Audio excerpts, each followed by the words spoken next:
faith. And the couple that we're talking about tonight are Abraham and Sarah. But as I've been doing each week, I want to share with you a little bit about one of the MCC heroes or sheroes of the faith. Let's see, we talked about, come on, brain. June Norris the first week. We talked about Jimmy Brock the second week. And tonight I want to talk to you a little bit about Troy Perry. You know a lot about Troy, right? Troy founded the denomination 50 years ago. Kind of familiar with that?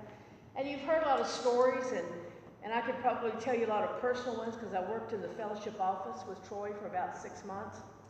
But I was looking through one of his books, 10 Spiritual Truths for Successful Living for Gays and Lesbians. And he tells various little stories, and I hope you'll bear with me because I think this one says a lot about the person and the pastor Troy is. Troy got a letter one day, and he knew that it was from a prisoner because of the extra little numbers on the return. And the letter was from a man named Paul. And while he was in jail, he had some time to reflect. He knew he had done whatever crime he'd been committed of, and he was paying his debt to society. But in the process of that time, God began to work in his life. And sitting in a prison cell beneath the heat of the California desert, Paul experienced a spiritual rebirth. His faith in God was reborn, and he began to pray. Started to read his Bible and apply its spiritual lessons to his life. Nothing changed externally. Something had changed inside. And one day he was reading about Christians, people becoming Christians and getting baptized. And he realized he'd never been baptized. And he knew that it was a demonstration of a believer wanting to walk with Jesus. And he took his faith really seriously, even though he was still in prison, so he went to the chaplain. The chaplain looked at him, asked him to baptize him. The chaplain looked at him for a minute and then said, "No."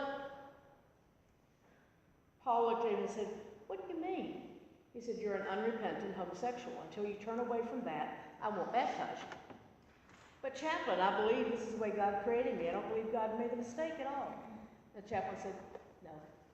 He kept praying. He thought, well, I'll write my family's minister because he knows my family at least, and maybe he'll come and baptize me. And the answer that he got back immediately was, no. All he wanted to do was follow his spiritual path. And somehow or another, he found out about MCC in Troy. And he wrote and said, "Reverend Perry, I'm writing to ask if you will come to Chino Correctional Facility and baptize me." Troy said, "My heart went out to Paul. I was preparing for a busy travel and speaking schedule, and I couldn't possibly do it myself. I'll give it to one of the other pastors to do." But something stopped him. He said, "And I've learned when I get that inner witness, I need to stop what I'm doing and pray." The next morning, he walked into his office and knew in his heart God wanted him to go and perform Paul's baptism. The arrangements were made, and on that day, his assistant, Frank Zarelli, who was the funniest little guy you ever meet, drove him out to the prison. They pulled in, hot day. And Troy says, "I've been involved in prison ministry, jail ministry for over 30 years, but I still hate to hear the doors cling shut." The chaplain approached, we shook hands, we exchanged pleasantries, but inside I kept thinking about the pain and rejection Paul had felt. Troy said, "Chaplain, I'm confused. I want to understand something. Is it true that you refused to baptize Paul even though he expressed his faith in Jesus Christ?" "Yes. He refused to stop being a homosexual, and he's not even trying to stop." Troy says, "Well, I knew I wasn't going to let that go." Chaplain said, "Reverend Perry, we're not required. We're not equipped to form the baptismal pool in this prison, but we could possibly do a laundry cart and fill it up with water." Got a Bible. Thoughts just kept going through his mind. Troy won't let something go. Let me tell you, if he gets his mental teeth or spiritual teeth into it, "I just have to keep talking about this," he said to the chaplain. "You're the only Protestant chaplain for this whole section of the prison, and this inmate has expressed a sincere spiritual faith and commitment, yet you still refuse to baptize him?" "Yes, Reverend Perry, I will not baptize him." Paul spoke up and reminded me of the other guy that wouldn't either. "Well, Paul, I have to be honest with you," Troy says. "My tax money doesn't pay your family minister, but it does pay the salary of this chaplain." The chaplain says, "We don't have to do anything that's against our beliefs." "Well, chaplain, I have to respect your personal convictions, so I also have to share my personal convictions with you. I'm just shocked by this. I can't understand how any minister can refuse a sincere spiritual request. I'm afraid I'm going to have to give you a little publicity on this situation." And he did. They informed me that a cart could be filled with water. Paul crawled into the laundry cart, and I was ready to perform the service when Paul spoke up. Suddenly he asked the most disconcerting question, a question that stopped me in my tracks. Reverend Perry, am I an abomination? What does it mean to be an abomination? Troy says, I was so stunned. Why do you ask that? Almost every day since I've been in prison, people tell me an abomination because I'm gay. Is that true? Felt the lump in my throat tighten and tears welled in my eyes. No, Paul, you're not an abomination. God created you as you are, and God loves you as you are. Paul, when I get back to my office, I'm going to mail you some more pamphlets so you can better understand just how much God loves you, so you can stay strong in your Christian faith. This is the part that tells me Troy's heart. Now, I'll tell you the truth. If I live to be 100, I'll never forget the sight that surrounded us in that moment, or the sense of God's presence and peace in that place. There we were behind prison walls. An inmate was standing in a laundry cart filled with water. A chaplain who had refused to help looked on. Other inmates gathered to watch the service, and in the midst of this very strange scene, we were overwhelmed with God's peace and presence. I placed one hand on his back and took his hands in my other hand, and there in a prison, setting his body slipped beneath the baptismal waters, and I uttered the ancient words, buried with Christ in baptism, raised to walk in newness in life. And I'll tell you this, he says, I was overwhelmed, almost transformed by the moment. The sense of spiritual awe was so powerful, I could well have been standing in one of the world's greatest impressive cathedrals. Yet here I was, surrounded by block walls, concrete floors, and I was overwhelmingly aware of God's presence. Paul stepped out of the makeshift baptismal pool, and he too was overwhelmed by God's grace and goodness. He was dripping wet. Without even pausing to think, he reached out, grabbed me, and hugged me. He held on tight as the water ran down my shirt and trousers, and I didn't mind for a second. This was a holy moment. This was a transformational moment. This was a life-changing moment. And I thought, this is why MCC exists. So I apologize for reading so much, but I wanted you to hear the heart of this man. And I've seen him in some of his best times, I've seen him in some of his worst times, but you know one thing he never does? He doesn't give up. He doesn't give up. And he'll tell you it's not because that he's so strong, it's because of the God he serves. He lives in Los Angeles. He's just turned 75, I think. And again, if you go to Founders MCC, you can see the 50th anniversary service where he preached. The only thing that caught my attention in a negative way, sort of, when he stood up to preach, his partner, Philip, had to help him. When you're used to somebody being so strong, that was a real catch. So, believing the impossible. I think when Troy started MCC 50 years ago, he had not a clue how we would grow and how the word would spread. Abraham and Sarah. We've got the first scriptures are in Hebrews 11. Then we're also going to, of course, be looking at Genesis. How many of you have ever heard Troy speak? He was here once or twice. Yeah, dynamic. When the writers of Scripture wanted a model of faith, their eyes almost always turned to Abraham. Let's look at Hebrews 11, 8 through 16 first. Someone feel the urge to eat. Feel the urge to read? I'm good at it. Okay, Hebrews 11, 8 through 16. NIV. Now, by faith, Abraham, when called to go to a place he would later receive as his inheritance, obeyed and went, even though he did not know where he was going. By faith, he made his home in the promised land like a stranger in a foreign country. He lived in tents, as did Isaac and Jacob, who were heirs with him of the same promise. For he was looking forward to the city and foundations, whose architect and builder are God. By faith, Abraham, even though he was past age and Sarah herself was barren, was enabled to become a father because he considered him faithful who had made the promise. And so from this one man, and he as good as dead, came descendants as numerous as the stars in the sky and as countless as the sands in the seashore. All these people were still living by faith when they died. They did not receive the things promised. They only saw them and welcomed them from a distance. And they admitted that they were aliens and strangers on earth. People who say such things show they are looking for a country of their own. If they had been thinking of the country they had left, they would have had opportunity to return. Instead, they were longing for a better country, a heavenly one. Therefore, God is not ashamed to be called their God, for God has prepared a city for them. Whoa.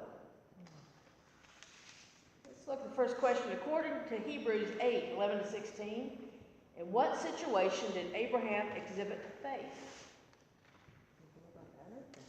He gave up everything. And he gave it up so he could go where? To a place he didn't know. He gave up his permanent dresses. He gave up his family, his friends, most of his family. To live in a tent.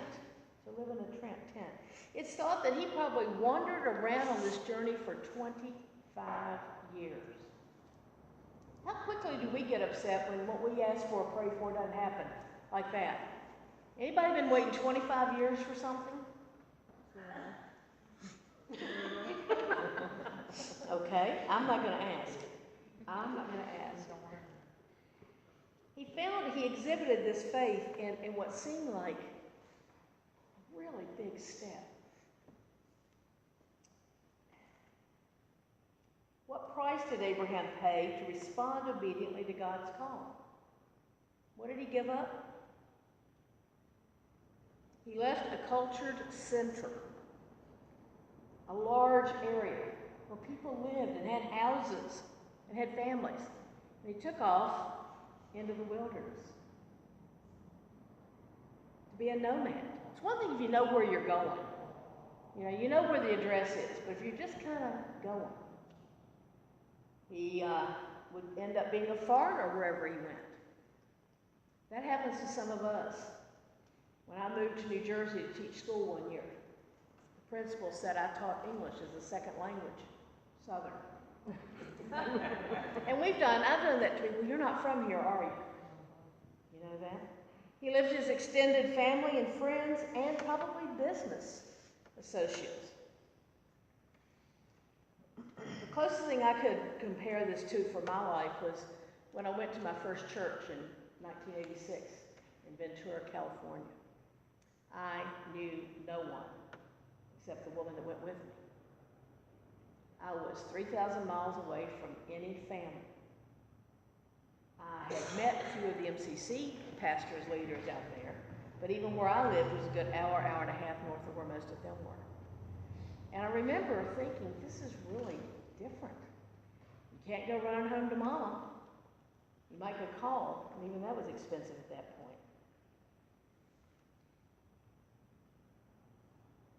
What would have happened? Think about this for a minute. What would have happened if Abraham had said, I don't want to do this?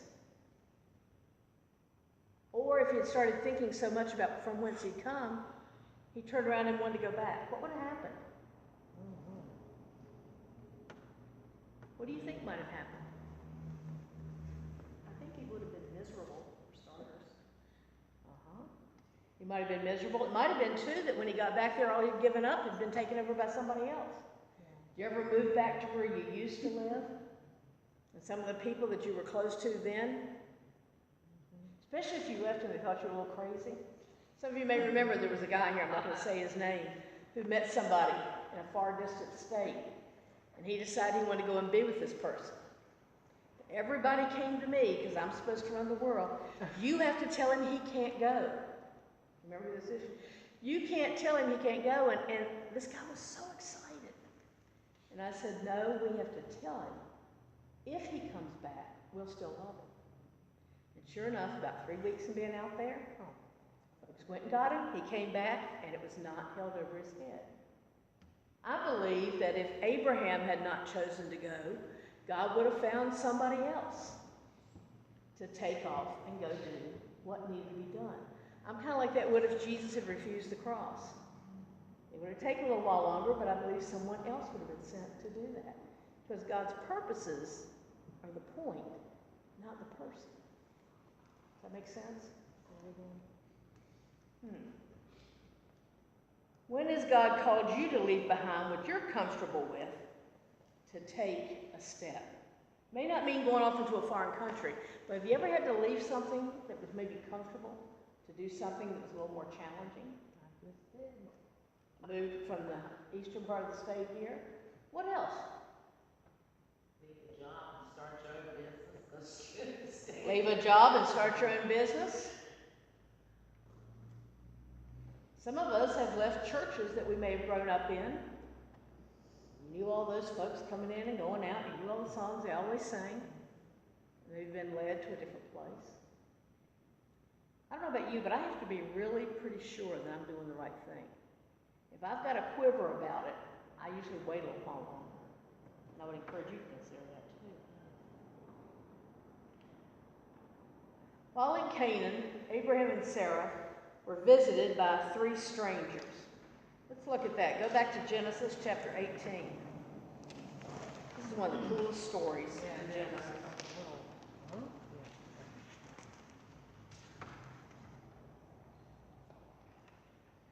Okay, I'm going to read it, but I'm going to read it out of the Message Bible because it sounds a little different than what you have. Genesis 18, verses 1 to 15. God appeared to Abram at the oaks of Mamre while he was sitting at the entrance of his tent. It was the hottest part of the day. Abraham looked up and saw 3 men standing. He ran from his tent to greet them and bowed before them. He said, "Master, if it please you, stop for a while with your servant. I'll get some water so you can wash your feet. Rest under this tree. I'll get some food to refresh you on your way, since your travels have brought you across my path." They said, "Certainly, go ahead." Abraham hurried into the tent to Sarah. He said, "Hurry, get 3 cups of our best flour, knead it and make bread."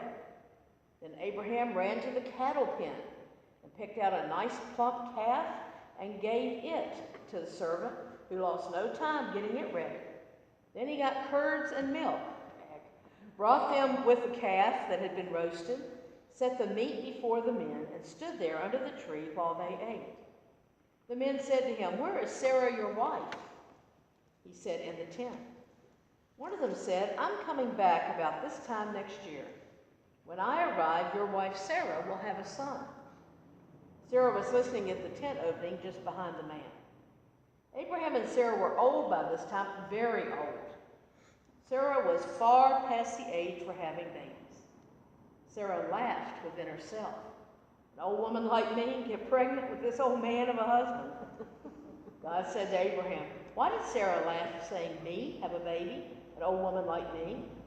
Is anything too hard for God? I'll be back about this time next year, and Sarah will have a baby."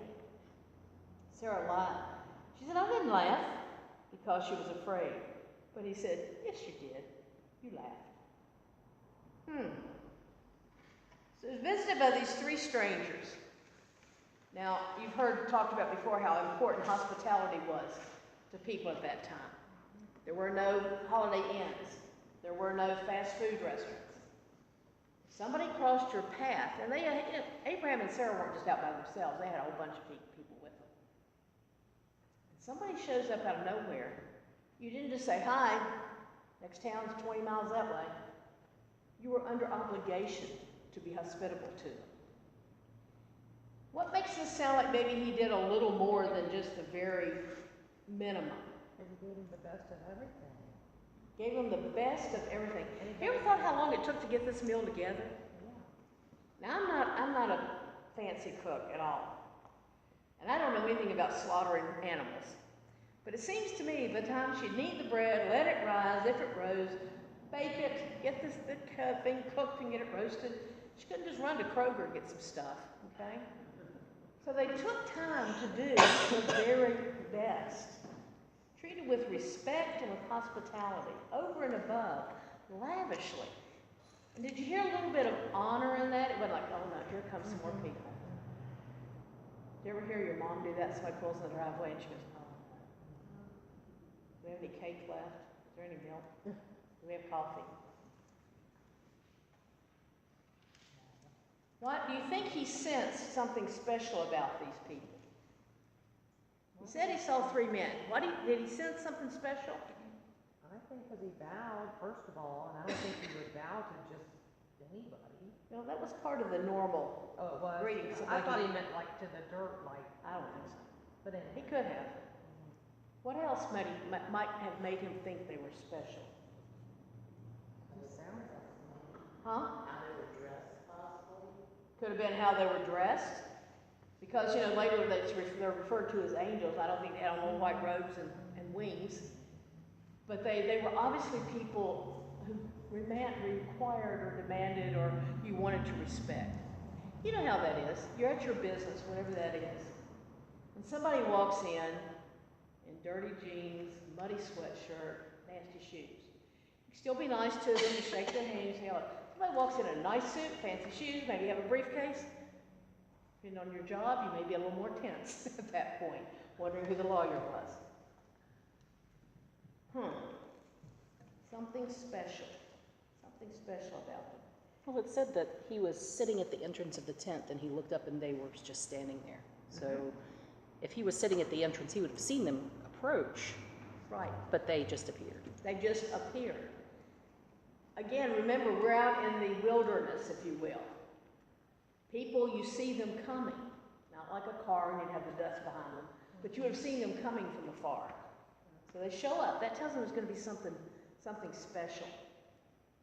Also, in that time, the way that he treated them, he didn't just give them a sandwich and send them on their way. He did a lavish meal. What else did he do that was of respect for them? We sometimes do it on Monday, Thursday. He gave them water to wash their feet, or had their servants do it. Another thing they did, they were talking to them, and they didn't just say, do you have a wife? Is there anybody else here with you? What did they do about his wife? Named her by name. Called her by name. Now, don't you wonder when somebody knows your name already? Don't you wonder when you're introduced and you give your first name and somebody jumps in and gives your last name? You think, how do they know my name? If you call me Kathy, I know that you knew me before 1990. If you call me Kathy, you met me since 1990, I'm not happy. But they knew Sarah's name and called her by name. So the Lord made a promise to Abraham, question 5. Abraham and Sarah when he visited them. Why did this promise cause Sarah to laugh and require such great faith for Abraham and Sarah? Why did she laugh? She was too old to have babies, and so was he. We always pick up on that Sarah was too old, but she also says, the message say, with an old man like that or something, with this old man of a husband. I just can't imagine. Now, I'm not as old as Sarah. She was 90. I'm not that old. But if God appeared to me and told me at 67, if I were married even, I was going to have a baby, I'd laugh too. And then if it was God telling me to it, I'd really be panicking, But it's just so strange that they're told this when all of our scientific mind goes, that can't happen. Some of you in this room, I know things have happened to you that science can't explain. That logic doesn't work with it.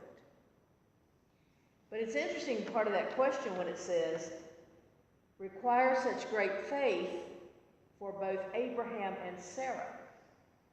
This is the part of the story that's always kind of amused me. They're 90 and 100. They're well past baby making time.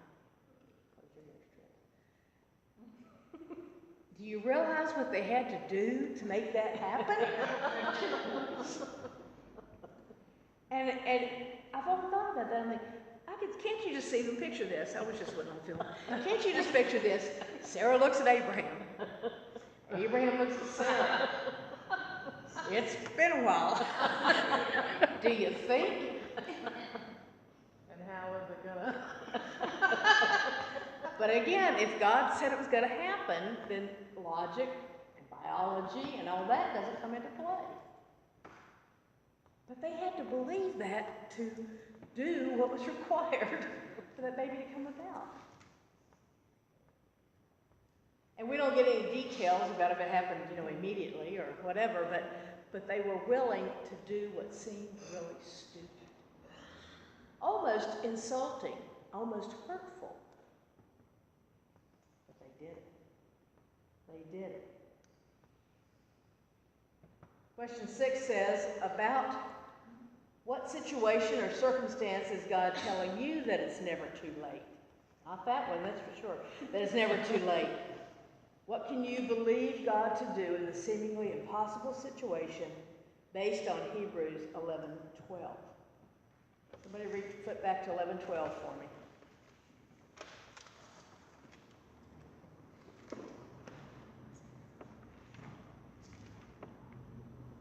Anybody? 11 and 12. Mm-hmm. Okay, and so from this one man, and he as good as dead came, descendants as numerous as the stars in the sky, and as countless as the sand of the seashore. Mm-hmm. Mm-hmm. What about this what about the circumstance is God telling you that it's never too late?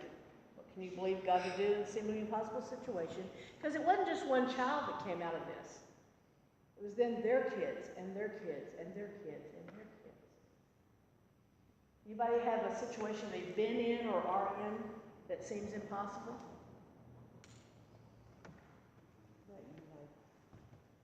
I thought it was impossible that I would move to here and end up with a beautiful home and 5 acres and my mom from Hampton Roads. It's impossible. A lot of times if you ever look back and thought, how did that happen? I thought it was totally impossible that I would get back into ministry, especially here. I look at the books on my bookshelves. And if any of you were ever in my office before, those bookshelves were cramped. They were full. And I look now and they're not. And one of the reasons they're not is I wasn't going to be doing this anymore. I gave Rhonda some books. I gave a guy in Charlotte 8 or 10 boxes of preacher books. But you know what? The ones I need, I still have. The ones I really need, I still have. Sometimes it may be something as impossible as finding a church where you can fit in and feel comfortable. You know what Felicia said on Sunday about why she wasn't going to go to church, that bus ride. That was great. Sometimes we think we can just never find, or we may never find the person that we need to spend our life with. Or we'll never be able to do the job we think we should be doing.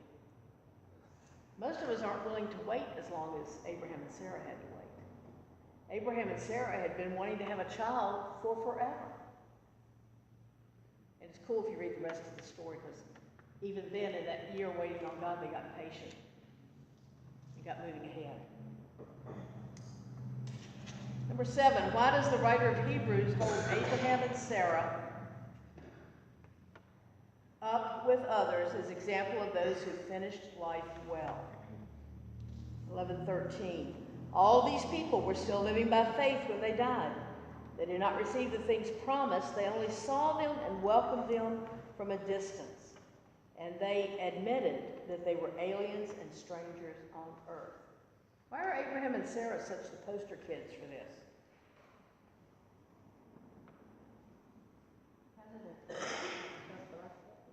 Because of their faith? Because they also, there was actual proof of the promise. Proof of their faith paying off. There was actually a baby when they came through the next time.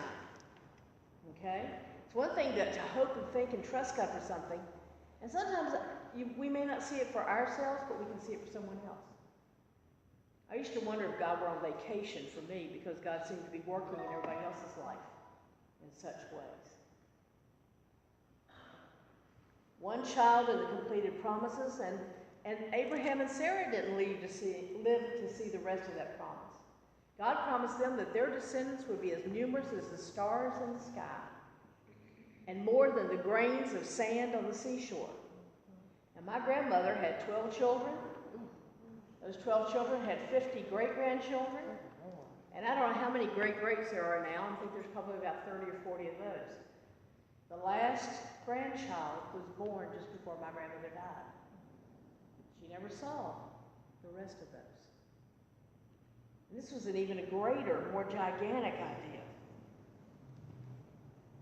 But they embraced that part in Hebrews 11:1 that we started out with. Definition of faith. We talked about that being a process. Faith is being sure of what we hope for and certain of what we do not see. When you read these other stories in Hebrews 11, most of those things that people didn't live to see the result of. Does that make it hard to believe now? How many of you were involved in Kirk Avenue 110, the first Kirk Avenue? Me and Pat and Keith.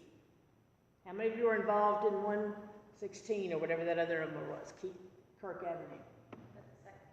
The second one. Okay, so there's 3 or 4 of us.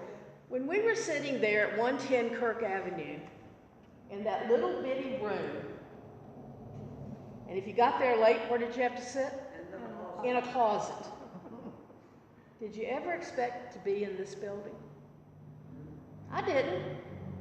I didn't have a clue. When time came to start looking for a building, and Dana, Drew, and I were out driving all over the place looking at buildings, you wouldn't believe some of the dumps we looked at. There was one place we looked at, and it was water standing in the floor and cigarette butts. And the man kept saying, if this was on 419, it'd be worth $1 million. And as you can imagine, Dana finally said, but it's not. But it's not. We looked at another little place that's part of the Salvation Army thrift store up on Williamson Road. We looked at this room, and Dana was kind of excited. The price was good. And I said, if we never grow larger than we are right at that moment, this will be fine. And you can see it kind of.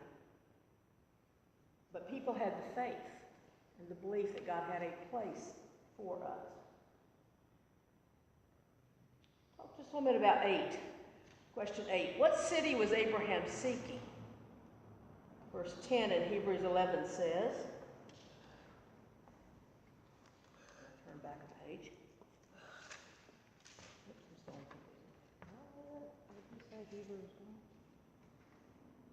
Hebrews 11:10.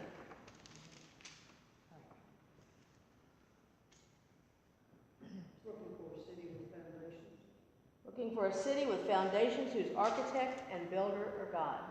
What kind of city was he looking for? Like a new land, like a promised land, I guess. We tend to think that he was looking for, he'd come from a big city town, we think.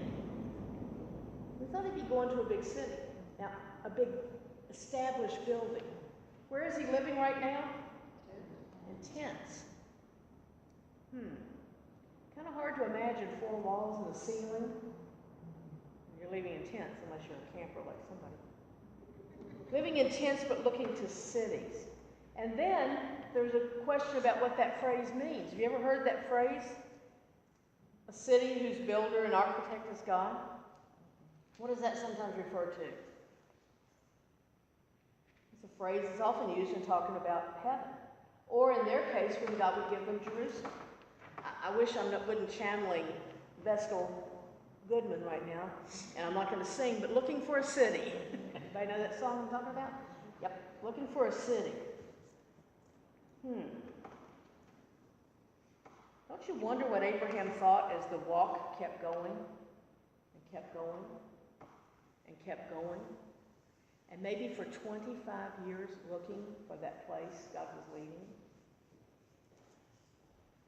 God called Abraham, number 9, to follow him to a new land, but what was the real pilgrimage God was calling Abraham to?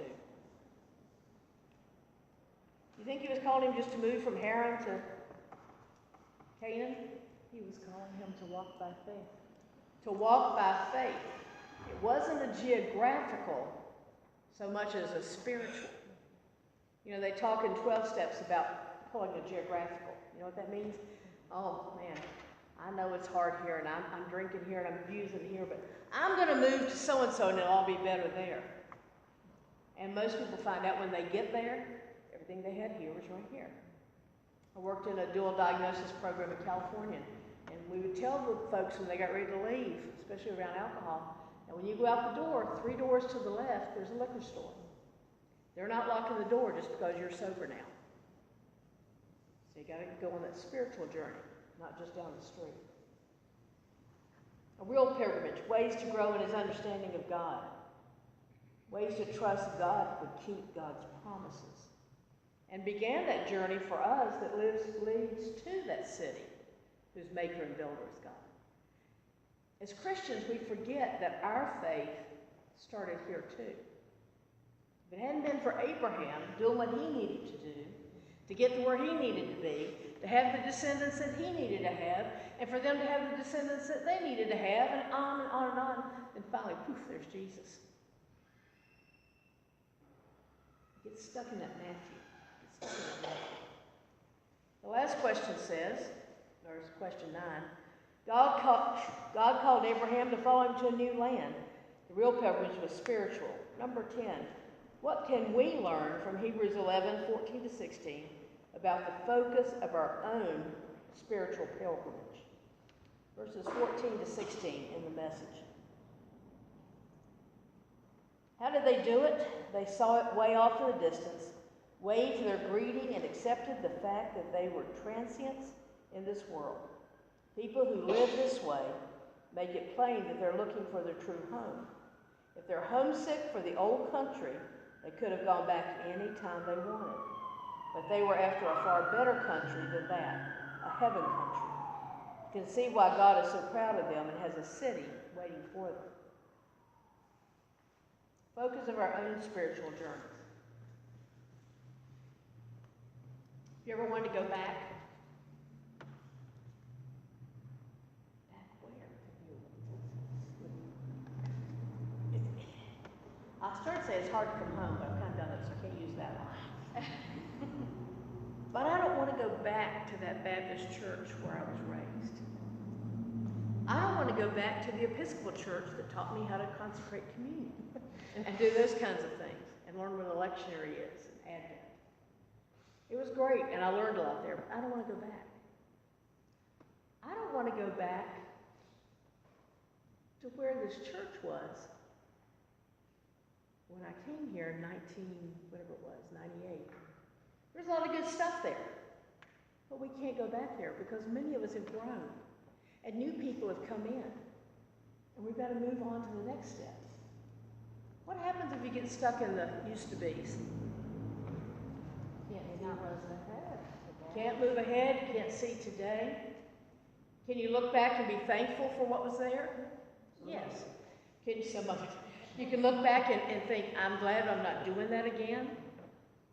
Been there, done that, don't even want another t-shirt for it. But Abraham and Sarah give us the challenge, even when it doesn't make sense, to keep moving. I can think about places in my own life. Doesn't make sense to make that step I made. But in the long run, the tapestry that on the back looks like a bunch of knots, turned around, it's a beautiful picture. It's a beautiful picture. How does God respond to those who diligently seek after God?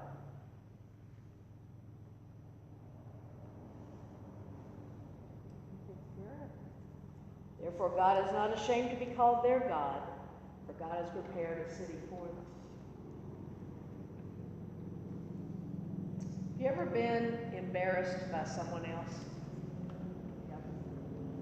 We all embarrassed.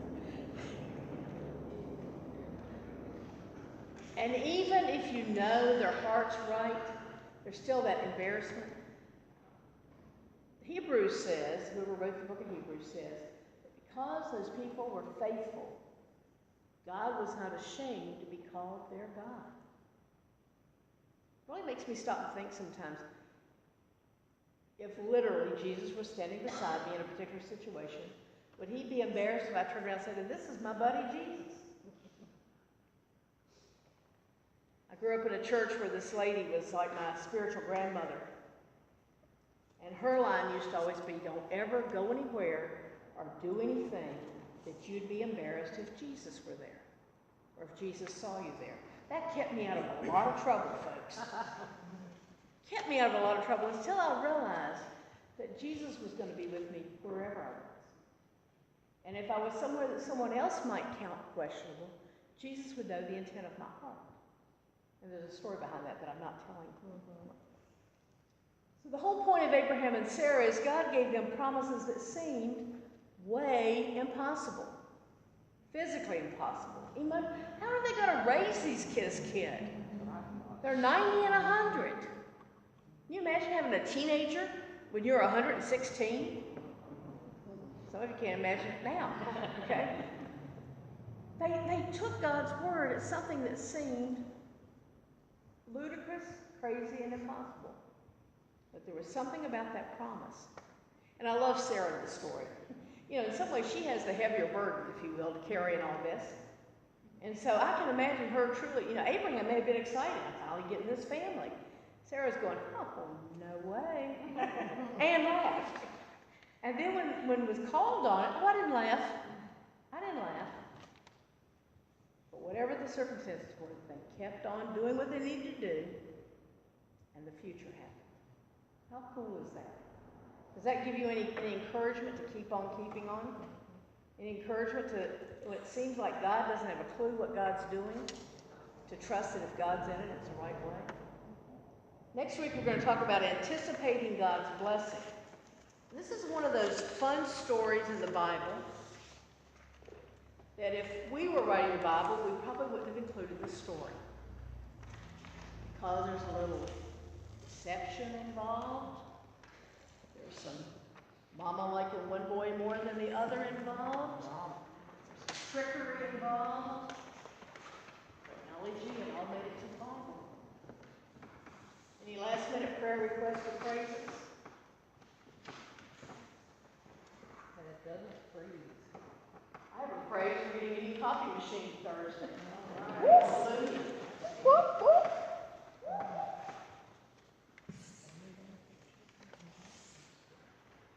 Let me just say about these questions. They do come from a little book that I'm using.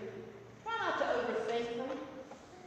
Try not to overthink. And you know, I don't call on anybody. I don't point at anybody and say, you have to talk. But the point of this is, even after the class tonight, to go home and look at this again after what we've talked about and see if maybe there's not still another message in there for you. Loving God sent us home tonight, being willing to let you increase our faith, being willing to trust you for those things that seem impossible, being willing to let you simply be the promise giver and the promise keeper in our lives.